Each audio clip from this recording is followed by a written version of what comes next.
이 저녁에도 저희들이 주께로부터 배우기를 원하고 그 말씀에 순종하기를 원하고 복음 안에서 자유함과 평안함을 누리기를 원합니다. 하나님 아버지, 이 저녁에 저희들에게 말씀해 주시고 가르쳐 주시고 저희로 그 말씀 앞에 온전히 부복하고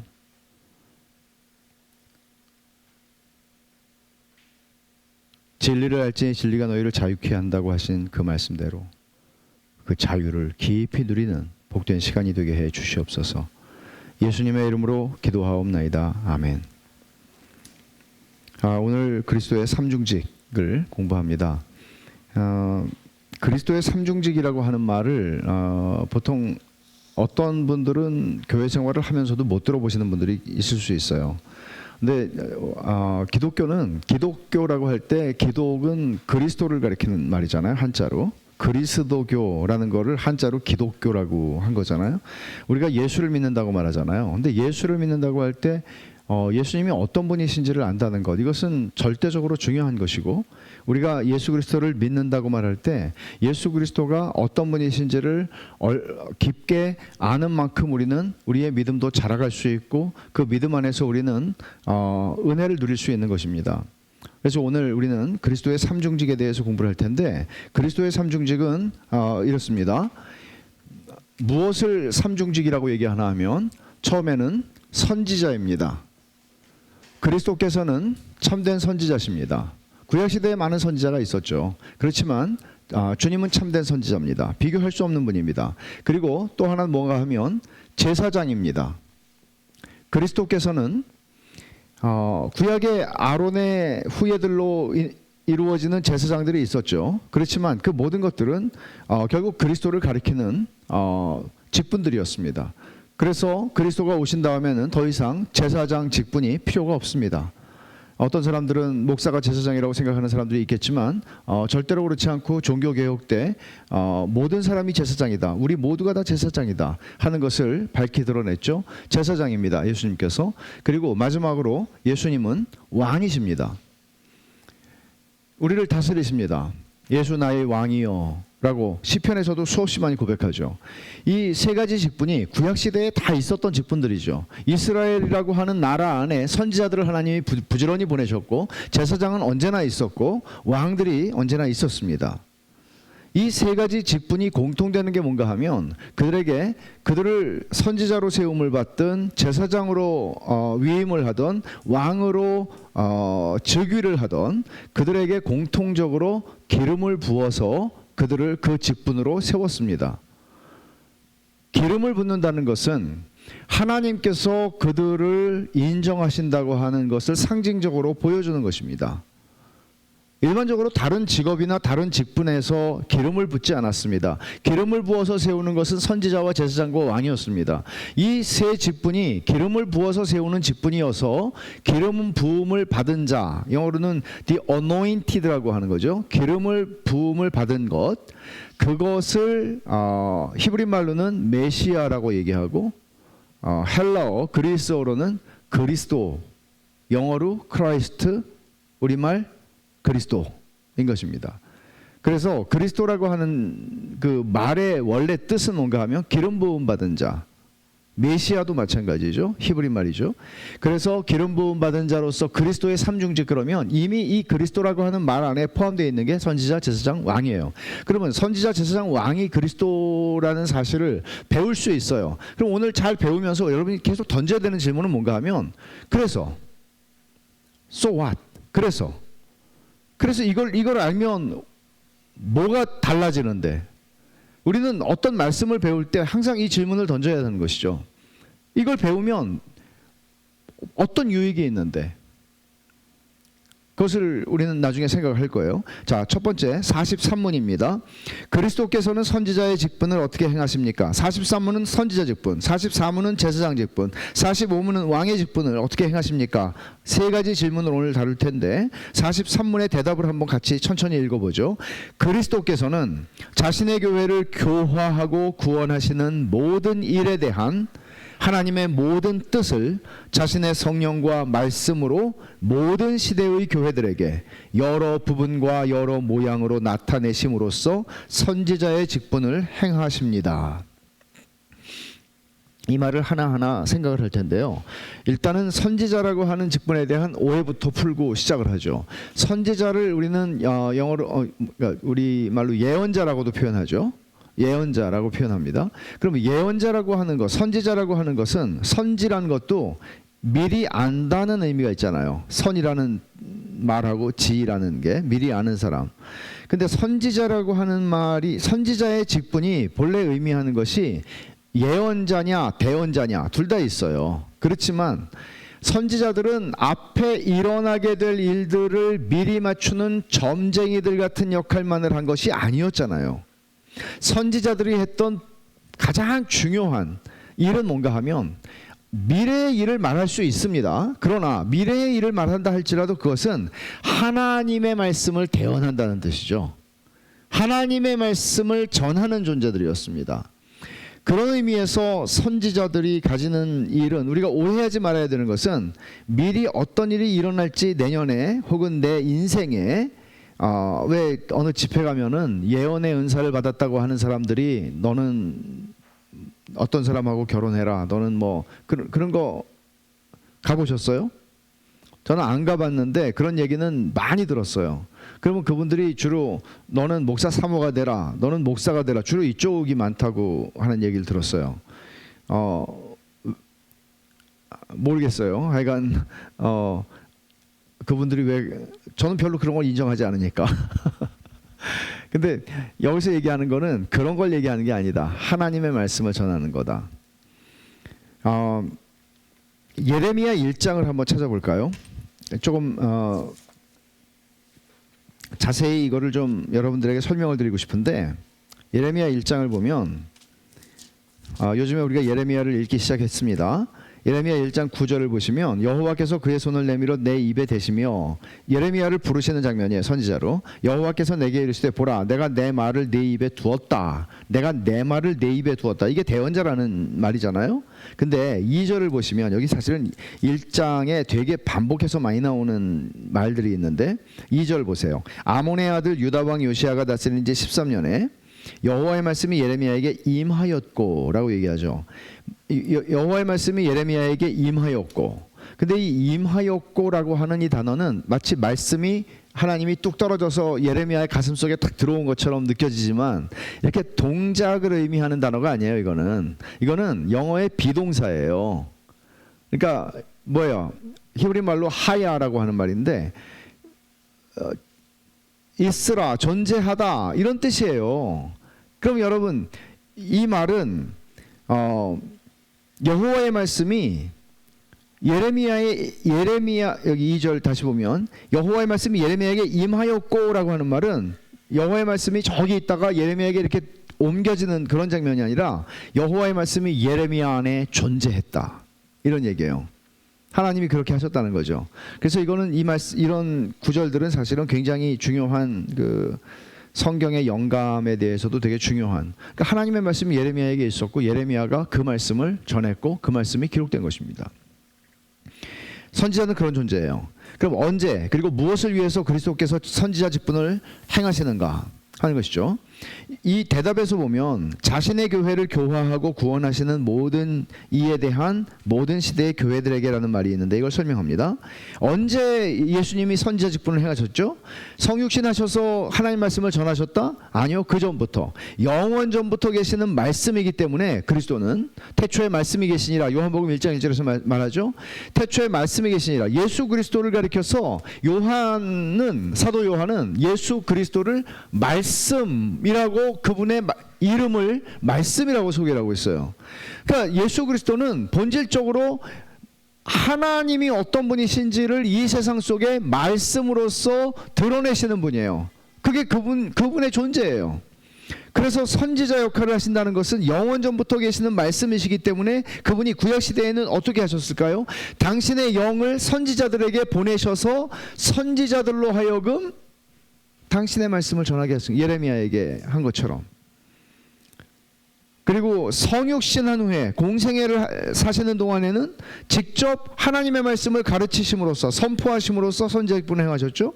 그리고 승천하신 후에는 어떻게 하시나요? 승천하신 후에는 말씀의 사역자들을 교회에 보내셔서, 그 목사와 교사라는 직분이죠, 보내셔서 가르치심을 통하여, 근데 그냥 가르치시지 않아요? 성령을 그들에게 주셔서 가르치시게 하는 거죠. 그래서 에베소서 4장에 말씀한 것처럼 교사와 목사와 교사들이 그 선지자 직분을 주님을 대행하여 하게 함으로써 하나님의 아들을 믿는 것과 아는 일에 하나가 되어 온전한 사람을 이루어 그리스도의 장성한 분량이 충만한 데까지 이르게 하시는 것.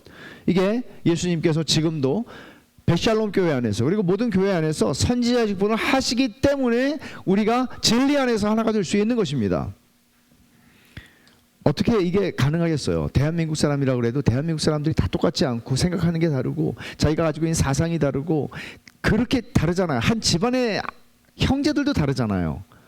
근데 그리스도 안에 있는 사람들은 성령께서 성령을 통하여 그리스도께서 선지자 직분을 행하시기 때문에 우리가 미국에 있는 미국 그리스도인을 만나든지 아프리카에 있는 그리스도인을 만나든지 또는 아시아에 있는 그리스도인을 만나든지 그리스도인들은 진리 안에서 하나인 것을 확인할 수 있는 겁니다. 그리고 하나님께서는 이 말씀으로 믿는 자에게 생명을 주시고 교회를 든든히 세워가십니다. 그리스도의 선지자 직분입니다. 무엇을 계시하시는가? 하나님의 모든 뜻을 계시하신다고 그랬죠. 요한복음 15장 15절 한번 찾아보죠.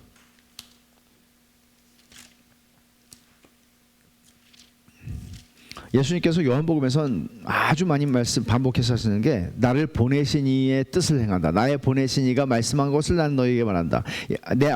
나를 보내신 이가 하라고 하신 일을 나는 행한다. 그런 말씀을 반복하시죠. 15장 15절을 보시면 이제부터는 너희를 종이라 하지 아니하리니 종은 주인이 하는 것을 알지 못함이라. 너희를 친구라 하였노니 다음 내가 내 아버지께 들은 것을 다 너희에게 알게 하였음이라. 예수님은 선지자로서 아버지에게서 들은 모든 것들을 하나님의 백성인 우리들에게 다 말씀하신다고 얘기하는 거예요. 하나님의 모든 뜻을 말씀하시는 것입니다. 예수님의 말씀은 우리의 신앙과 행동의 토대가 되고 그러기 때문에 예수님의 말씀은 우리 신앙과 행동의 토대가 되고 하나님은 마지막 날에 예수님의 말씀을 근거로 온 세상을 심판하실 것이라고 말씀합니다. 그러니까 하나님의 말씀은 예수님께서 선지자 직분을 바르게 행하시기 때문에 하나님의 모든 뜻을 우리에게 가르치시기 때문에 그게 어디에 있어요? 성경에 있죠. 그렇기 때문에 우리는 성경이 우리가 믿고 우리가 생활하는 근거가 되고 부족함이 없습니다. 충분합니다. 우리는 때때로는 생각하죠. 하나님의 뜻이 무엇일까? 내 인생을 향한 하나님의 뜻이 무엇일까? 내가 어떤 결정을 놓고 있을 때 하나님이 무엇을 원하실까? 이런 생각들을 하죠. 그럼 하나님의 뜻을 몰라서 나는 하나님에게 순종할 수 없다 라고 말한다면 여러분들은 하나님의 예수 그리스도의 선지자 직분을 오해하고 있는 것입니다. 그리스도께서는 선지자 직분을 행하시는데 성령을 통하여, 그리고 이 시대의 목사와 교사를 통하여, 그리고 성경을 통하여 직접 여러분들에게 말씀하십니다. 여러분들을 인도하십니다. 성경에 도저히 찾아봐도 나는 찾을 수가 없어요. 하나님께서 도저히 가르쳐 주시지 않아요 라고 말할 수 없다는 것입니다. 우리가 믿고 행동하는 근거가 성경에 충분합니다. 죄송하게도 3번의 C는 안 들어가야 되는 게 들어가 있는 겁니다.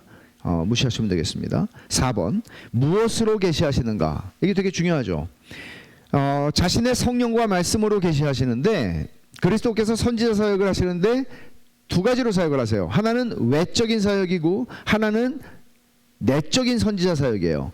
외적인 선지자 사역은 객관적이라는 얘기죠. 그것은 성경을 통해서 하시는 거예요. 기록된 말씀인 성경을 통해서. 그러나 내적인 선지자 사역은 어떻게 하세요? 성령을 통해서 하세요. 우리 안에 있는 성령을 통해서 그 말씀을 깨닫게 하심으로써 이 두 가지를 통해서, 여러분 성경을 우리에게 주셨어요. 기록된 말씀이 있어요. 근데 이 기록된 말씀만 읽으면 저절로 우리는 깨달아지고 이 말씀을 가지면 저절로 우리는 모든 것들을 알게 되나요? 그렇지 않죠.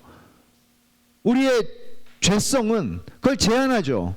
그래서 성령을 주셔서 성령의 조명하심이 없으면 우리는 이 말씀을 제대로 깨달을 수 없는 겁니다. 아무리 많은 신학책을 읽고 공부를 해도 성령의 도우심이 아니면 이 말씀을 통해 하나님이 우리에게 주고 싶어 하시는 그 의도와 그 마음과 그 진의를 놓칠 수밖에 없습니다. 우리에게 유익하지 않은 것이죠. 그 지식이 우리를 망가뜨릴 수 있는 것이죠. 그래서 우리는 하나님의 말씀을 읽고 듣고 배우고 공부할 때 성령의 도우심을 구해야 합니다. 성령의 조명하심이죠. 조명하심. 조명이라는 거, 조명이 없으면 우리가 지금 뭐 할 수 있겠습니까? 아무리 우리가 눈이 밝아도 조명이 없으면 할 수 없잖아요. 불 다 끄면. 성령의 조명하심이 절대적으로 필요한 것이죠.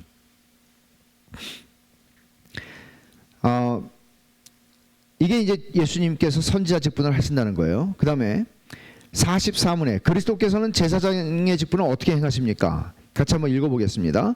그리스도께서는 자기 백성의 죄를 속량하시기 위해 자신을 흠없는 제물로 하나님께 단번에 드리시고 자기 백성을 위해 끊임없이 간구하심으로 제사장의 직분을 행하십니다. 이 세 가지 직무가 있는데 예수님에게 삼중직, 이 제사장 직무를 삼중직의 핵심, 삼중직의 심장이라고 말해요. 그런 이유가 있죠. 예수님께서 우리를 위해서 죽으시고 우리를 하나님과 원수되었던 우리를 중보자가 되셔서 제사장, 참 제사장이 되셔서 하나님과 화목하게 하는 일을 행하지 않으셨다면, 우리에게 칭의가 일어나지 않았다면 우리는 여전히 하나님의 진노 아래에 있는 죄인일 수밖에 없잖아요. 그럼 하나님의 말씀을 듣는다는 것이 무슨 의미가 있어요? 그렇다면 우리가 예수 그리스도에게 복종한다는 것이 행위 구원을 얻으려는 생각인가요? 소용없죠. 그리스도께서 제사장 직분을 제대로 행하셨기 때문에 모든 것이 다 가능한 것입니다. 이것이 핵심이고 심장이라고 말할 수 있어요. 나중에 조금 더 설명할게요. 친히 제물이 되신 제사장. 예수님은 제사장이신데 구약의 아론이나 그 어떤 탁월한 제사장도, 아론의 손자였던 비느하스조차도 그 자신이 제물이 된 제사장은 없었습니다. 제물이 될 수도 없었죠. 하나님이 인신제사를 명하시지 않았으니까. 근데 예수님은 당신이 완전한 대제사장으로 오셔서 친히 우리를 위한 제물까지도 되셨습니다. 친히 제물이 되시는 것만이 하나님의 공의를 만족시켜 우리의 죄의 문제를 해결할 수 있기 때문이었습니다. 히브리서 2장 17절을 한번 보죠.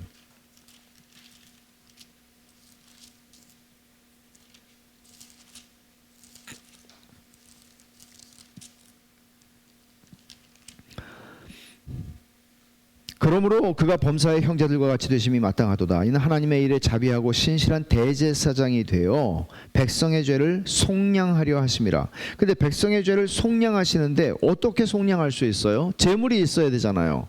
근데 여러분 히브리서 10장으로 한번 가보세요. 히브리서 10장 4절을 보시면 이는 황소와 염소의 피가 능히 죄를 없이 하지 못함이라. 그러면 피 흘림이 없은즉 사함이 없느니라고 말씀하셨고, 제사장의 직분은 감당하셔야 되는데 제사장을 감당하시려면 제물이 있어야 되잖아요. 그러면 소를 잡든지 양을 잡든지 아니면 천천의 수양이나 만만의 뭐 염소를 잡든지 소를 잡든지 있어야 되잖아요. 근데 그것들이 지금 10장에서 읽은 말씀, 히브리서 10장에서 하는 말씀을 보면 황소의 피가, 어떻게 염소의 피가, 양의 피가 인간의 죄를 능히 감당할 수 있겠어요? 천만의 말씀이죠. 그래서 예수님께서는 당신 자신이 제물이 되심으로써 자기 백성의 죄를 속량하시는 일을 완성하시는 것입니다. 죄 문제가 해결되지 않으면 우리가 하나님하고 화목을 누릴 수 없다는 것은 너무나 분명합니다. 그래서 예수님께서는 제물이 되셨는데 우리는 이런 질문을 던질 수 있죠. 어떻게 한 분 예수님의 피가, 예수님 한 분의 흘리신 피가 아무리 많다고 하더라도 어떻게 한 분의 피가 모든 하나님의 택한 백성들의 모든 죄를 덮을 수 있냐고.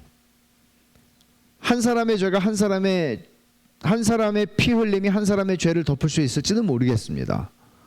그러나 어떻게 예수님의 한 사람의 피가 모든 죄인, 택하심 받은 모든 죄인의 죄를 덮을 수 있는가? 첫째, 여러분이 이미 배우셨을 텐데 지난주에 예수 그리스도께서 우리를 위한 제물이 되신다는 것은 왜 그는 하나님이셔야 하고 동시에 인간이 되셔야만 하는가? 예수님은 완전한 하나님이고 완전한 인간이라고 얘기를 하잖아요. 제물이 되시기 위해서. 그러면 제물이 되시기 하나님이 죽으실 수 있나요? 하나님 죽으실 수 없죠. 죽으셔야 하기 때문에 제물이 되셔야 하기 때문에 인간이 되신 거죠. 그리고 인간의 죄를 담당하셔야 되기 때문에 인간이 되신 거죠. 그러나 그분은 여전히 하나님이신 거죠. 왜냐하면 인간 한 사람이 아무리 탁월한 존재라 할지라도 그가 전혀 죄를 알지도 못하고 죄를 짓지도 않은 존재라 할지라도 그 사람의 피 흘림은 한 사람을 구원할 수 있지 어떻게 한 사람의 가치가 만인의 가치를 능가할 수 있겠습니까? 불가능한 것이죠. 그래서 하나님께서는 그 아들을 육신을 입게 하시고 인간이 되게 하시고 하나님과 완전한 하나님 완전한 인간 그러나 죄가 없으신 인간으로 이 땅에 오셔서 우리를 위한 완전한 중보가 되게 하십니다. 그분의 피에는 무한한 가치가 있어서 모든 죄인을 향한 하나님의 무한한 진노를 해결하기에 부족함이 없었습니다. 왜냐하면 그는 하나님이시기 때문입니다. 이것이 성경이 말하고 있는 예수 그리스도가 우리를 위한 충분한 중보자가 되신다는 것을 제물이 되신다는 것을 말해줍니다. 게다가 단번에 드리시고 라고 말했습니다. 자, 히브리서 9장 14절을 한번 봅시다. 히브리서 9장 14절 하물며 영원하신 성령으로 말미암아 흠없는 자기를 하나님께 드린 그리스도의 피가 어찌 너희 양심을 죽은 행실에서 깨끗하게 하고 살아계신 하나님을 섬기게 하지 못하겠느냐. 28절을 봅니다. 넘어가서 이와 같이 그리스도도 많은 사람의 죄를 담당하시려고 단번에 들이신 바 되셨고 구원에 이르게 하기 위하여 죄와 상관없이 자기를 바라는 자들에게 두 번째 나타나시리라. 여기 단번에 들이신 바 되었고 라고 얘기하죠. 이거를 보통 영어 표현으로 once for all 이라고 하는 말을 써요. 영단번이라는 번역을 하기도 해요. 단번에 들이셨다. 영원히 다시 반복될 수 없는 완전히 모든 것들을 끝장내는 제사로 제물로 그 제사를 드리셨다라는 의미예요. 그래서 더 이상 제사장이 필요 없고 더 이상 드려야 할 제물이 필요 없어요. 완전한 제물이 되셨다는 거죠. 지금 그러면 예수님은 우리의 제사장, 지금도 제사장이신가? 물론입니다. 예수님께서 과거에 선지자 노릇을 하셨다, 과거에 제사장을 하셨다, 과거에 왕이 되셨었다라는 얘기가 아니라 예수 그리스도께서 삼중직을 행하시는 것은 영원하신 것입니다. 그분은 우리의 여전한 제사장이십니다. 그러면 지금 제사장으로 주님이 하시는 일이 무엇일까요? 로마서 8장 34절을 한번 읽어보죠. 이 말씀은 우리에게 얼마나 위로가 되는 말씀인지 모릅니다. 로마서 8장 24절 34절 누가 정죄하리요? 죽으실 뿐 아니라 다시 살아나시는 그리스도 예수시니 그는 하나님 우편에 계신 자여 우리를 위하여 간구하시는 자시니라. 우리를 위해 간구하시는 자라고 얘기하죠. 우리를 위해서 간구하시는 자. 그러면 우리를 위해서 기도하신다는 것은 얼마나 힘이 있는 것일까요? 그리스도의 간구는. 요한복음 17장에서도 우리를 위해서 예수님이 기도하신 것을 기억하시죠? 여러분 요한 1서도 한번 가보십시다. 요한 1서 2장 1절입니다. 나의 자녀들아 내가 이것을 너희에게 쓰면 너희로 죄를 범하지 않게 하려 함이라. 만일 누가 죄를 범하여도 아버지 앞에서 우리에게 대언자가 있으니 곧 의로우신 예수 그리스도시라. 대언자가 있다고. 아버지 앞에, 바로 아버지 앞에 계시는 대언자가 있다고. 너희가 죄를 지면 아버지 앞에 있는 대언자가 있는데 대언자는 뭐예요? 아까 제가 여기 선지자 누구냐, 예언자냐 대언자냐 그랬잖아요. 우리를 위해서 대언하시는 거예요. 아담은 범죄했을 때 이렇게 얘기했죠. 하나님한테 하나님이 내게 주어서 내게 주신 저 여자가 먹게 하는 바람에 라고 얘기했죠. 사실은 아담은 그리스도를 닮은 사람이었다면 그는 이렇게 했었어야 되죠. 하나님, 하와에게 뭐라고 하지 말아주세요. 제가 다 잘못한 거예요. 이렇게 갈 수 있었죠. 근데 주님은 범죄하지 않으셨잖아요. 죄를 알지도 못하잖아요. 우리가 죄를 짓지만 죄를 지을 때마다 하나님 아버지 앞에 우리에게는 대언자가 있음을 우리는 기억해야 돼요. 그리고 그분이, 여기 대언자라고 번역이 된 이 말은요, 사실은 요한복음 14장부터 16장에 나오는 보혜사라는 말하고 똑같은 말이에요. 파라클레토스라고 하는 헬라어인데, 그거는 내 옆에서 페라철치, 패럴렐 파킹, 페러라는 말은 항상 옆에라는 뜻이잖아요. 내 옆에 계시는 분이에요. 근데 칼레오는 부른다는 말이거든요. 내 옆에서 말하신다는 거예요. 내 옆에서. 그러니까 그건 나를 변호하는 것이기도 하고요, 나를 위로하는 것이기도 하고요, 여러 가지 의미로 쓰일 수 있는 거죠. 근데 하나님 앞에 계실 때 나를 위해서 대언하시는 거죠. 근데 하나님 앞에 계시는데 여전히 내 곁에 계세요. 성령으로. 그러니까 얼마나 큰 위로입니까? 그리고 또 한 구절을 볼까요? 히브리서 7장 25절입니다.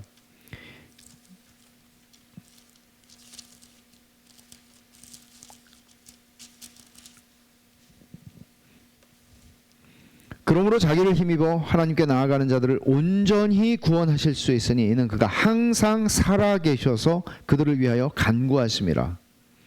예수님께서는 지금도 하나님께 나아가는 자들, 예수 그리스도를 힘입어 하나님께 나아가는 자들, 내가 주 예수님, 제가 예수님을 믿습니다. 예수님께서 저의 죄를 위해서 죽으신 것을 믿습니다. 주 예수님께서 저의 죄를 위하여 십자가에 죽으시고 하나님의 모든 진노를 저를 대신하여 받으신 걸 믿습니다. 그리고 하나님 앞에 나아갈 때 우리를 능히 구원하실 수 있어. 우리는 그분의 이름으로 하나님 앞에 나아가는 거잖아요.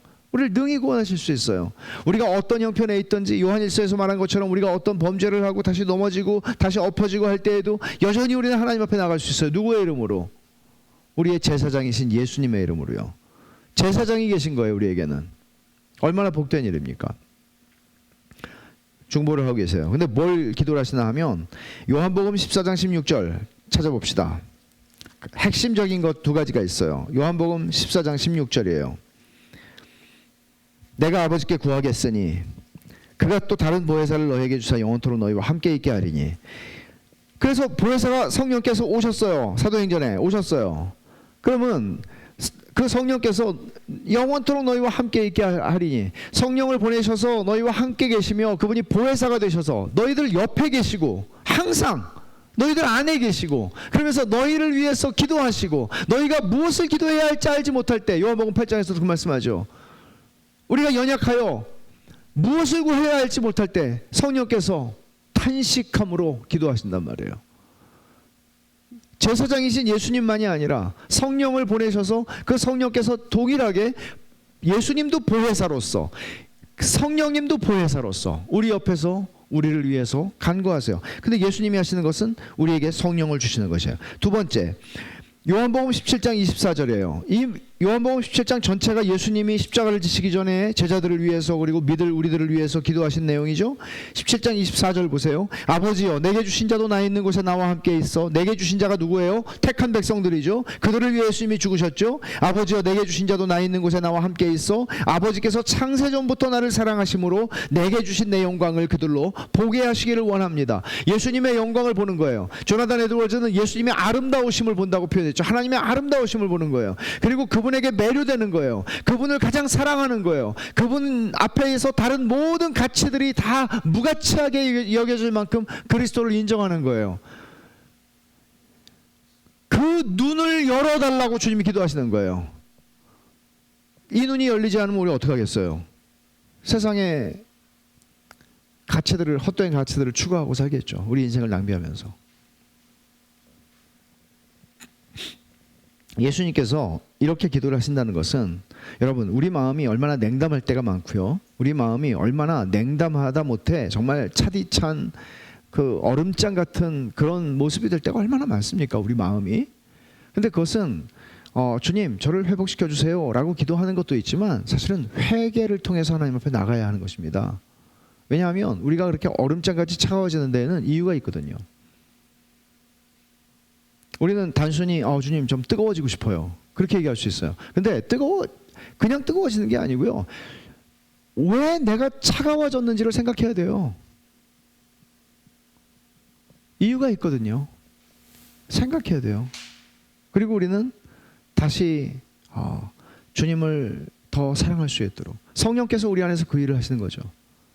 그리고 그리스도를 향해서 우리의 눈을 열어주시는 거죠. 그리스도를 보도록. 그러니까 예수님께서 우리를 위해서 기도하시는 것과 정렬이 돼야 돼요. 그러니까 예수님께서는 우리에게 정말 너희 안에 성령이 보혜사가 역사하고 너희들의 눈을 열어서 나의 영광을 보기를 원한다라고 주님이 기도하시는데 우리를 위해서 기도하세요. 근데 우리는 주님 저는 돈이 필요해요. 주님 저는 좀 큰 집이 필요해요. 주님 저는 좀 차를 좀 좋은 걸 타고 싶어요. 주님 저에게는 더 좋은 옷이 필요해요. 주님. 우리는 이 세상에서의 어떤 이런 가치들을 추구할 수 있죠. 근데 주님 뭐라고 그러셨어요? 마태복음 6장에서 그런 것들은 다 이방인들이 구하는 거잖아. 이방인들이 자기들의 우상을 만들어 놓고 우상한테 기도하는 거잖아. 너희들은 아버지께서 너희가 뭘 필요로 하는지 다 아셔. 너희가 기도 안 해도 아셔. 그리고 그걸 공급하셔. 너희들은 먼저 그의 나라와 그의 의를 구해라. 이게 주님이 우리를 위해서 기도하시는 것과 정렬하는 방식이에요.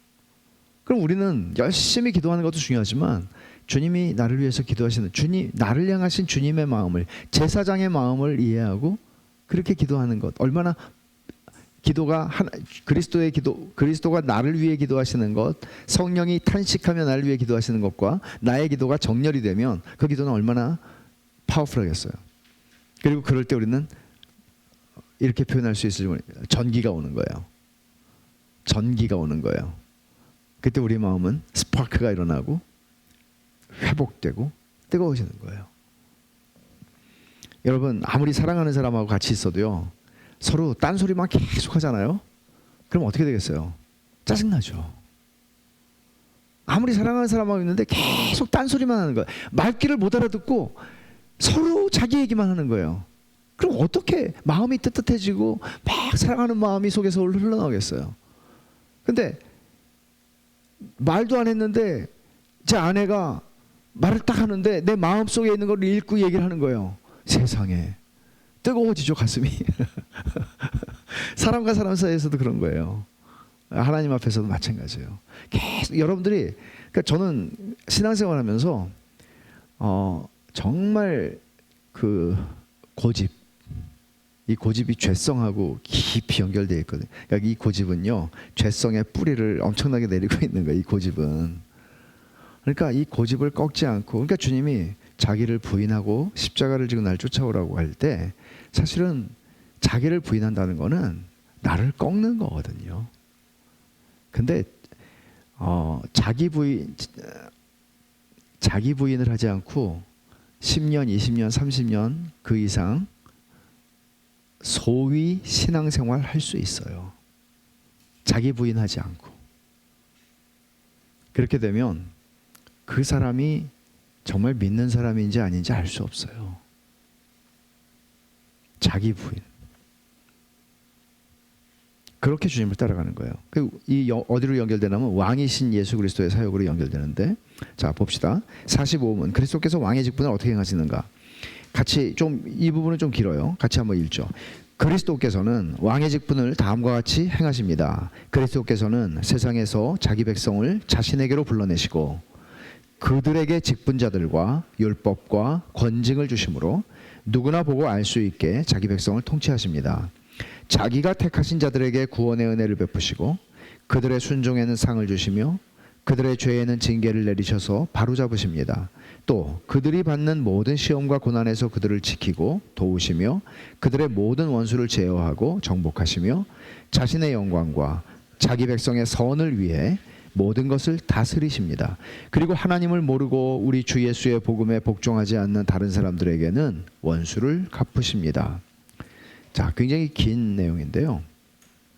그리스도의 왕적 통치의 이 행사 영역을 세 가지로 구분할 수 있어요. 여기서 지금 대답한 것들을 구별한다면 첫째는 유형교회이고 둘째는 무형교회이고 셋째는 세상입니다. 여러분 여기서 지금 얘기하는 것들을 쭉 보세요. 세 가지라고 그랬죠. 영역이 처음에는 유형교회입니다. 그리고 두 번째는 무형교회입니다. 그리고 세 번째는 세상입니다. 처음에 유형교회라고 얘기하죠. 그건 베샬롬 교회. 여러분, 우리가 세례를 통해서 어디에 가입한다고 얘기해요? 세례를 통해서 유형교회에 가입하는 것이죠. 근데 유형교회라고 얘기를 할 때 무형교회와 차이가 어떤 거예요? 무형교회는 하나님의 택하신 백성 자체입니다. 그러나 유형교회에는 유형교회에 가입이 됐다고 해서 다 100% 오차 없이 구원을 받는가? 그렇게 보장하지는 않잖아요. 하나님께서 아시죠, 그것은? 그러면 유형교회를 다스리는 건 뭔가 하면 베샬롬 교회를 다스리세요. 예수님이 왕으로서, 그리스도가 왕으로서 베샬롬 교회를 다스리고 계세요. 그러면 어떻게 다스리세요? 그 구성원이 될 사람들을 세상에서 불러내심으로써 어떻게 불러내세요? 예수 그리스도를 전하게 하시고 복음을 듣게 하시고 들어오게 하시고 세례를 받게 하시고 불러내시죠. 그리고 그 유형교회의 교인이 된 사람들, 그 사람들을 말씀과 권징으로 다스리세요. 두 번째, 무형교회, 택자들에게, 택한 백성들에게 구원의 은혜를 베푸세요. 이거는 구원의 은혜를 베푸신다는 말이 위에 나오지요. 대답에서 구원의 은혜를 베푸시고 인생길에서 그 영혼을 지켜내세요. 잃어버리지 않으세요, 주님께서. 그리고 영광에 이를 때까지 그들을 다스리세요. 세 번째, 세상. 예수님께서는, 그리스도께서는 제가 왜 그리스도께서니라고 하냐면 그리스도라는 말이 기름 부음 받은 자라는, 메시아라는, 그리고 이 삼중직과 직접적으로 관계에 있는, 보통 예수님의 삼중직이라고 얘기하지 않아요. 그리스도의 삼중직. 왜? 그리스도께서 기름 부음을 받았다는 뜻이기 때문에요. 그러면 그리스도께서 세상을 다스리는가, 교회만 다스리는가? 세상도 다스리죠. 세상에 왕들이 있고 통치자들이 있죠. 그러나 그 위에서 그리스도께서 다스리는 거예요. 그래서 악인들의 행위조차도 택자들의 유익을 위해 사용하시고, 그러니까 지금 역사가 그리스도가 다스리시면 왜 이 세상의 역사가 이렇게 악인들이 많고 악한 통치자들이 많은가? 그것조차 하나님께서는 유익으로 만드실 거예요. 그렇게 그리스도가 통치하세요. 그리고 궁극적으로 그들을 심판하심으로써 세상을 다스리세요. 자, 하나씩 보죠. 유형교회를 다스리는 거. 처음, 자기 백성을 부르신다 그랬어요. 구약시대에는 이스라엘 민족을 자기 백성으로 부르셨죠. 지금은 모든 나라와 민족 가운데에서 자기 백성을 불러 모으세요. 나라와 민족과 백성과 방언 가운데에서 자기 백성을 불러 모으세요. 그게 교회죠. 두 번째, 직분자들을 통해 통치하세요. 직분자들은 우리 에베소서를 읽어봅시다. 고린도전서도 같은 말씀인데 에베소서를 읽어봅시다. 에베소서 4장. 교회에 대한 말씀을 쭉 하면서 바울 사도는 교회를 그리스도가 다스리기 위하여 교회에 주신 지도자 직분이 있다고 말씀합니다. 그것이 11절, 4장 11절과 12절인데 그가 어떤 사람은 사도로, 어떤 사람은 선지자로, 어떤 사람은 복음 전하는 자로, 어떤 사람은 목사와 교사로 삼으셨으니 이는 성도를 온전하게 하여 봉사의 일을 하게 하며 그리스도의 몸을 세우게 하려 하심이라. 그러니까 여기서 읽는 방법이 두 가지가 있는데 이 직분자들이 바로 사도, 선지자, 복음 전하는 자, 목사와 교사, 이들이 성도를 온전하게 하고, 둘째, 봉사의 일을 하게 하고, 셋째, 그리스도의 몸을 세운다 라고 읽을 수 있지만 사실은 이 직분자들로 설명된 11절에 있는 사람들은 성도를 온전케 하는 사람들이에요. 그 일을 하는 사람들이에요. 그러면 성도들이 봉사의 일을 하는 거고요, 성도들이 그리스도의 몸을 세우는 거예요. 그럼 이 직분자들을 뭐라고 얘기하냐면 지도자의 직분이라고 얘기를 해요. 근데 이 지도자의 직분이라는 게 처음에 사도로, 그 다음에 또 누가 나왔죠? 선지자로. 또 누가 나왔어요? 복음 전하는 자로, 복음 전도자. 그 다음에 목사로, 교사로 나오죠.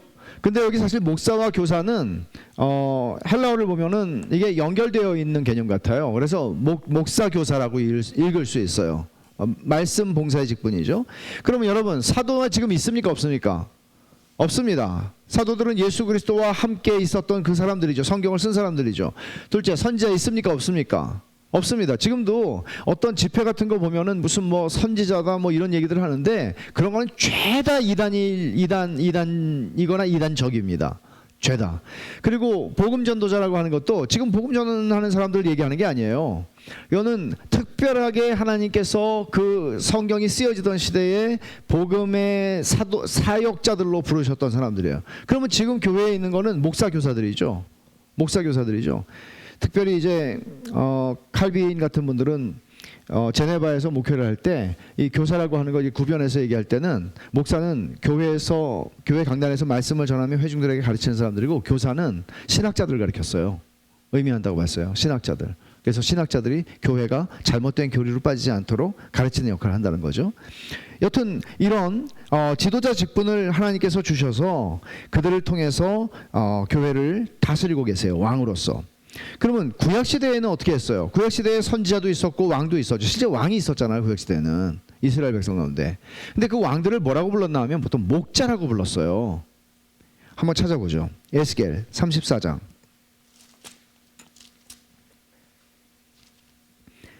에스겔 34장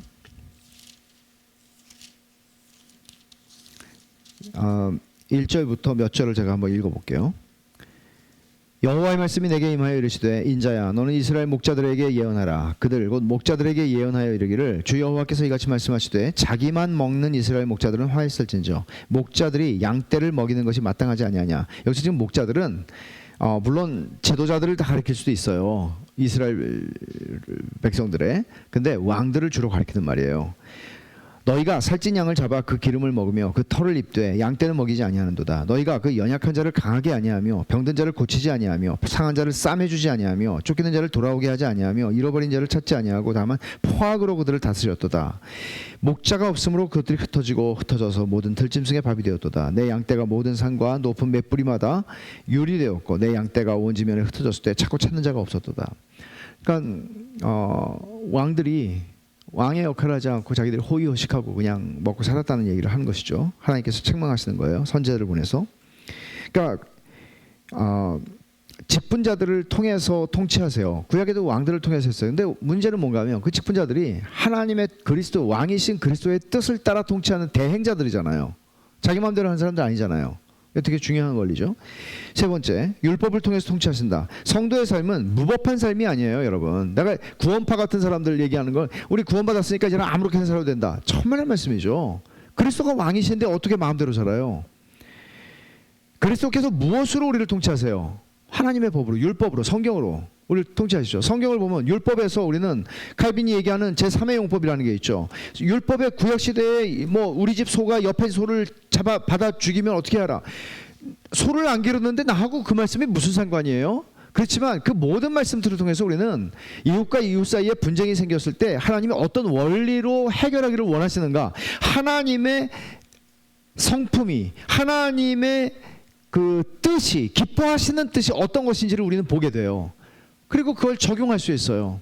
그러니까 율법을 통해서 우리 하나님의 뜻을 배워야만 돼요. 그래서 우리가 인생을 살면서 갈등이 왜 안 생기며 이웃과의 분쟁이 왜 안 생겨요? 생기죠. 그럴 때 우리가 어떻게 해야 된다? 순종하는 거죠. 그래서 율법 폐기론, 율법 필요 없습니다. 더 이상 율법은 이제 복음 안에 있는 은혜 안에 있는 사람들에게는 율법이라는 것은 필요 없습니다. 신약 성경만 읽으세요. 다 이단이에요. 그런 거는 무율법주의.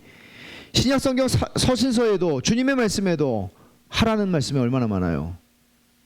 그렇죠. 너희는 선한 일을 하여서 많은 사람들이 너희의 빛을 보고 하나님께 영광을 돌리게 하라. 기도하라.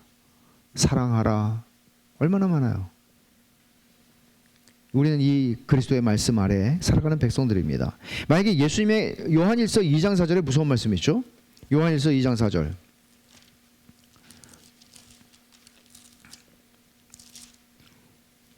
그를 아노라 하고 누구를 알아요? 그리스도를 아노라 하고 그의 계명을 지키지 아니하는 자는 거짓말하는 자요 진리가 그 속에 있지 아니하되. 무슨 말이에요? 이 요한일서가 쓰여진 배경은 배교자들이 너무나 많이 나오고 있는 시대에 쓰여진 책이거든요. 그러니까 자기들을 가르치던 목사가 자기들을 가르치는 선생이 배교하는 거예요. 그러니까 그런 흐름들이 있었단 말이에요. 그러니까 지금 얘기하는 거는 나는 그리스도를 알아 라고 말하면서 그 계명을 지키지 않고 살아가요. 그 사람은 거짓말쟁이고 진리가 그 속에 있지 않다. 무슨 말이에요? 그 사람은 그리스도를 안다고 말하지만 그리스도께서는 난 널 몰라 라고 말하는 사람이라고 얘기하는 거예요. 그런 사람 조심하라는 얘기예요. 그러니까 우리가 유형교회 안에 가입했다고 하지만 실제로 하나님의 뜻을 따라서 이제 목사들이 하나님의 뜻을 따라서 가르친다. 근데 가르치는데 그 말씀에 적극적으로 순종하지 않겠다고 하는 의지를 피력한다든지 그러면 그 사람은 거짓말쟁이고 교인이 아닌 것입니다. 사실은 순종하기를 원하지만 넘어지는 거, 실패하는 거 얘기하는 거 아니에요.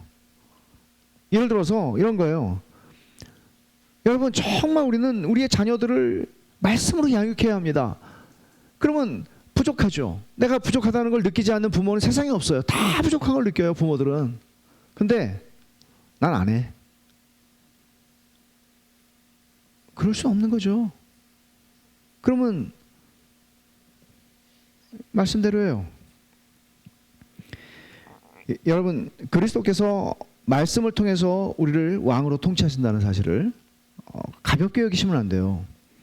자, 율법을 통해 통치하신다. 그 다음에 권징을 주심으로 누구나 보고 알 수 있게 통치하신다. 여러분, 이 대답을 보면 누구나 알 수 있게라고, 누구나 보고 알 수 있게라는 말이 나와요. 그러니까 뭐 성령으로 통치하시고 말씀으로 통치하시는데 어떻게 알아? 누가 통치하시는데 어떻게 알아? 말할 수 있잖아요. 근데 권징을 통해서 누구나 보고 알 수 있게 통치하세요. 권징이라는 것, 교회의 머리이신 주님은 교회에 권징의 권세를 주셨어요. 마태복음 18장에 하신 게 뭐예요? 너희가 땅에서 풀면 하늘에서도 풀리고 너희가 땅에서 매면 하늘에서도 매인다 그랬죠. 이 말씀은 교회에 주신 권세를 얘기하는 거예요. 그러면 권징을 주셨는데 정당한 권징의 시행은 교회에 대한 그리스도의 통치 행위이고, 권징을 통해 교회는 그리스도의 통치를 눈으로 확인하는 것입니다. 권징이라는 것은 디시플린이죠. 그러니까 어린아이들을 우리가 가르칠 때, 부모가 양육할 때 어린아이들을 맴매를 하잖아요. 맴매. 이런 게 있다는 얘기를 하는 거예요. 그러니까 교회에서 현저하게 하나님의 말씀에 불순종하겠다고 하는 사람이 있으면 그 사람에게 우리는 어떤 벌을 내릴 수 있는 거예요.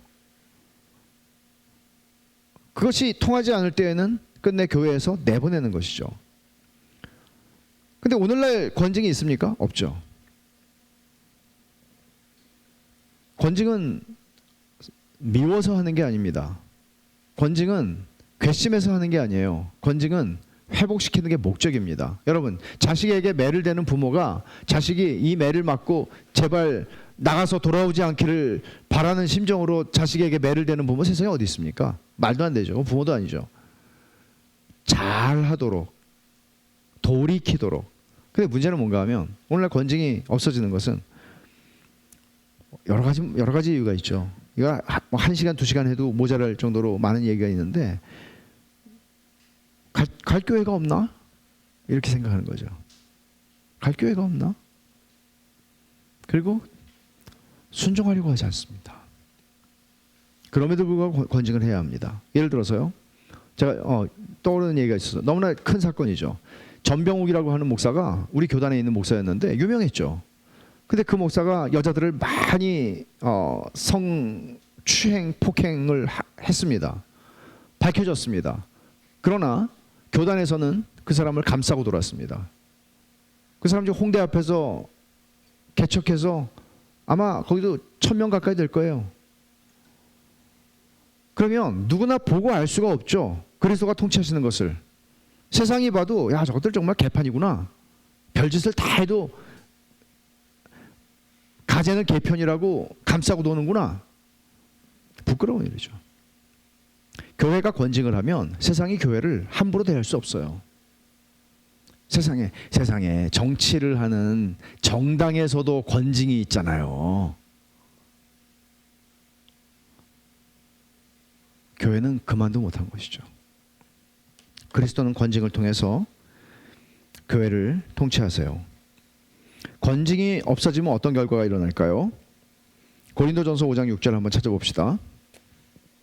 오늘 좀 길어졌는데 강의가. 고린도전서 5장 6절을 한번 찾아봅시다. 너희가 자랑하는 것이 옳지 아니하도다. 적은 누룩이 온 덩어리에 퍼지는 것을 알지 못하느냐. 적은 누룩이 온 덩이에 퍼진다고 그랬어요. 권징이 없으면 이런 일이 일어나요. 더러워져요. 교회가 부패해요. 교회가 세상의 기준에도 못 미치는 교회가 돼요. 권징이 없으면. 아, 교회에서는 내 마음대로 해도 되는구나. 어떻게 해도 날 제재할 사람이 없구나. 그렇지 않아요. 하나님께서 당회를 세우셔서, 교회에 당회를 세우셔서 하시는 일은 권징을 하게 하시는 것이에요. 무형교회를 다스리죠. 지금 유형교회를 얘기한 것입니다. 무형교회를 주님께서 다스리세요. 그리스도께서 왕으로서 택자들에게 구원의 은혜를 베푸심으로써 통치하십니다. 그리스도는 세상의 왕들처럼 군림하고 억압하며 착취하지 않으시고 백성을 섬기고 그들을 위해 죽으심으로 섬기는 자가 되시고 죽으심으로써 자신을 대속물로 주심으로써 구원의 은혜를 베푸시는 왕이십니다. 세상의 방식하고는 전혀 다른 것이죠. 순종의 보상하심으로써 통치하십니다. 그리스도께서는 행위를 따라 보상하시는데 이것은 믿는 사람들을 향해서 얘기하는 거예요. 너희가 행한 대로 내가 갚아줄게 라고 말씀하십니다. 우리는 그리스도를 위해서 자신을 희생할 수도 있습니다. 그리스도를 위해서 우리의 인생의 복된 시간들을, 젊음을 드릴 수 있습니다. 그리스도를 위해서 우리 인생을 드릴 수 있습니다. 다양한 방식으로요. 보상하신다고 말씀하세요. 최고의 상급은 예비된 나라를, 여기 잘못 나왔죠? 나라를 상속받는 것이고 영생입니다. 그리고 그 상급에 대해서는 우리가 다 알지 못해요. 이 부분은 나중에 한번 또 얘기할 기회가 있겠죠. 모든 시험과 고난에서 지키고 도우심으로써 통치하신다. 백성의 고난을 외면하지 않으시고 우리 곁에서 신음을 들으시고 마음을 위로하시고 육신의 힘을 더하심으로 모든 시험을 이기고 견디게 하십니다. 그러므로 감당하지 못할 시험 없게 하십니다. 모든 시험에서 우리를 건지십니다. 감당하게 하십니다. 왜냐하면 나의 왕이시니까요. 왕이 백성을 외면하면 되겠어요? 나라가 국권이 있으면, 여러분 옛날에 미국 사람들은 라이언 일병 구하기도 그런 한 예를 보여주지만 미국 사람은 미국 사람을 지킨다. 미국 정부는 미국 사람이 어디가 있든지 지킨다. 이런 게 있었잖아요. 한국도 조금 나아지니까 그런 것들을 잘 하는 편이죠. 아직 다 잘하는 것 같지는 않지만 이런 것이에요. 근데 하나님께서 하나님의 나라의 백성을 잃어버리시겠어요? 진짜 택한 백성을 잃어버리시겠어요? 절대로 놓치는 일이 없죠. 모든 원수를 제어하고 정복하심으로써 통치하십니다. 하나님의 허락 없이 원수 마귀는 우리 털끝도 건드릴 수 없습니다. 고린도에 가서 복음을 전하던 바울에게 하나님께서 말씀하세요. 두려워하지 마, 겁내지 말고 복음을 담대히 전해. 원수들이 너를 건드릴 수 없어. 욥에게도 하나님께서 욥을 건드릴 때 마귀에게 내가 허락하는 것만 해 라고 말씀하시죠. 그리고 자신의 영광과 백성의 선을 위해 모든 걸 다스리십니다. 모든 무릎을 예수님께 꿇게 함으로써 영광을 받으실 것이고 마지막 날에 그러므로 모든 것이 합력하여 선을 이룬다고 하는 말씀, 누구에게? 하나님을 사랑하는 자, 곧 그 뜻대로 부르심을 입은 자들에게, 하나님의 택한 백성에게. 이 말에 의하면 하나님의 백성에게 의미 없는 사건은 없습니다. 세상을 다스립니다. 그리스도께서 하나님을 모르고 복음에 복종하지 않는 자들에게 원수를 갚으실 겁니다. 무서운 얘기입니다. 그리스도의 통치는 신자들을 넘어 그리스도의 왕권을 인정하지 않는 자들에게 미칩니다. 그리스도께서는 그들에게 형벌을 내리심으로 당신의 통치를 나타내십니다. 그러나 지금도 하나님께서는 버려진 마음대로 그들을 내어버려 두심으로써 통치하고 계십니다. 로마서 1장에서 말씀하는 것이죠. 자, 그러면 교훈과 적용입니다. 균형 잡힌 견해를 유지하는 거 굉장히 중요합니다. 현재 신학이 아니고 현대 신학입니다. 현대 신학은 그리스도의 제사장직을 포기하거나 변질시킴으로써 그리스도의 왕직을 강조하는 경향이 농후합니다. 여러분, 속죄사역은 계속해서 축소시킵니다. 현대 신학이, 경향이. 그리스도의 제사장직은 계속 축소시켜요. 만인 구원론을 얘기합니다. 혹은 불가지론을 얘기합니다. 그리스도께서 대속하여 죽으신 것이 하나님의 형벌을 다 대신 받으신 것이라고 말하기를 꺼려합니다. 이렇게 속죄사역을 축소시키면서, 제사장직을 축소시키면서 하나님 나라를 강조합니다. 여러분, 그런 거 요즘 현대 신학의 경향이 하나님 나라를 강조하면 틀렸다, 그 얘기 아니에요. 그리스도의 제사장직을 축소시키면서 하나님의 나라를 강조합니다. 이건 굉장히 위험한 것입니다. 이런 건 분별할 수 있어야 돼요. 그리스도의 삼중직은 여러분들이 선지자, 제사장, 왕으로서의 그리스도의 삼중직을 취사 선택할 수 없으며 어떤 것들을 여러분들이 마음대로 강조할 수는 없습니다. 이 세 가지는 언제나 중요한 것이고 분리되지 않습니다. 그렇다면 이걸 배우는 게 우리에게 어떤 유익이 있습니까? 우리가 이걸 배워서 어떻습니까? 우리의 신앙에 어떤 유익이 있나요? 이걸 잠깐 정리하면, 첫째, 그리스도의 선지자직을 생각해 보십시오. Listen. 그리스도가 말씀하십니다. 지금도 이 말씀하시는 것이죠. 설교를 통해서 말씀하시죠. 그리고 여러분이 매일 말씀을 읽음으로써 그리스도께서 말씀하십니다. 성령을 통해서 내적으로 말씀하십니다. 성경을 통해 외적으로 말씀하십니다. 그러면 그리스도가 지금도 여러분들에게 선지자 직무를 감당하고 계시다면 그분이 말씀하시는 것은 하나님에게 들은 모든 것을 말씀하십니다. 우리에게 필요한 모든 것을 말씀하십니다. 불필요한 것은 아무것도 없습니다. 레위기 몇 장을 읽어도 나에게 불필요한 말씀은 없습니다. 그리스도는 나에게 가장 필요한 것들을 날마다 항상 말씀하십니다. 들어야죠. 배워야죠. 그리스도가 선지자시기 때문에. 둘째, 처음에 listen 그랬잖아요. 둘째, receive예요. 받으라는 거예요. 제사장으로서 그리스도께서 우리를 위한 제물이 되셨고 우리의 제사를 영단번 once for all 완전히 영원토록 단 한 번의 제사로 완성하셨어요. 그 복음의 은혜, 그리스도가 나를 위해 제물이 되셨어요. 우리는 더 이상 제물을 필요로 하지 않아요. 왜냐하면 너무나 하나님의 진노를 받으시기에 충족하고 하나님을 만족시키는 완전한 제물이 되셨기 때문에 우리는 더 이상 제물이 필요 없어요. 어떤 사람은 이런 얘기를 하죠. 나는 이렇게 생각합니다. 어떤 분을 만났는데 그런 얘기를 하더라고요. 나는 기독교가 우리가 정말 하나님 앞에 열심히 기도하고 순종하고 정말 하나님 앞에 잘 삶으로써 하나님을 감동시키고 하나님께서 정말 나를 복주시지 않을 수 없도록 하는 나는 그렇게 생각합니다. 그건 종교죠. 기독교가 아니에요. 그건 종교지 기독교가 아니에요. 그리스도께서 이미 우리를 위해서 완전한 제물이 되셨기 때문에 우리는 하나님께서 우리를 보실 때 사랑스럽게 보세요. 그게 그리스도가 나를 위한 제사장이 되셨다는 것을 받아들이는 방식이에요. 그럼 우리는 감사할 수 있고 안심할 수 있고 누릴 수 있죠. 그리스도가 이미 여러분들을 위해서 죽으셨어요. 내가 그리스도를 믿는다면 그분이 나의 구주가 되시는 것이고 나를 위한 완전한 제물이 되신 거예요. 그 다음 안심하고 그 통치에 복종하는 것인데 이 복종하래요. obey, 복종하라. 그리스도가 왕이시잖아요. 그럼 복종하셔야죠. 여러분들이 기분 내키는 대로 행동하면 안 돼요. 여러분들은 내 마음대로 행동할 수 없어요. 여러분이 그리스도의 왕 되심을 인정한다면 여러분들은 그리스도께서 기뻐하시는 것들을 배우고 듣고 하는 데서 끝나지 않아요. 순종하는 거예요. 그래서 칼빈은 이런 얘기 하잖아요. 말씀이 서라고 하면 서고 말씀이 가라고 하면 간다. 말씀이 서라고 하는 곳에서 서고 말씀이 가라고 하는 곳에서는 간다. 왜냐하면 그리스도가 말씀을 통해서 나를 통치하시는 왕이시니까. 여러분들 그렇게 하고 있나요? 이게 세 가지 중요한 거예요. listen, 듣는 거예요. 경청하는 거예요. 왜냐하면 주님 말씀하시니까요. 주님 말씀하시는데 나는 들을 생각이 없어요. 나는 엉뚱한 것들만 관심이 많고 엉뚱한 것들을 듣고 있어요. 그리스도인은 그렇게 살 수 없죠. receive.